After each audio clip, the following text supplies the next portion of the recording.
بيسموها لعيبة مصر سواء من الأهلي أو من الزمالك أو من الفرق الأخرى. الطريقة اللي بيلعب بيها، أنا مش هضرب مثل دلوقتي بالأجانب، بس هضرب مثل بواحد مصري أنا بشوفه.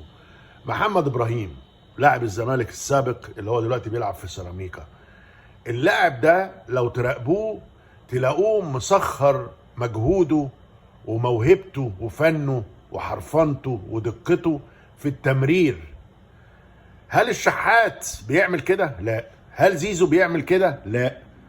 يعني شيكابالا بتمريراته تمام برضه، بس ما بيشاركش كتير زي محمد ابراهيم، انما هو مثل برضه. وممكن يكون لعيب تاني في خط وسط فريق تاني انا مش عارفه، ولكن اللعيبه اللي هي بيجي لها الكرة كتير قوي ما بتمررش، انانيين.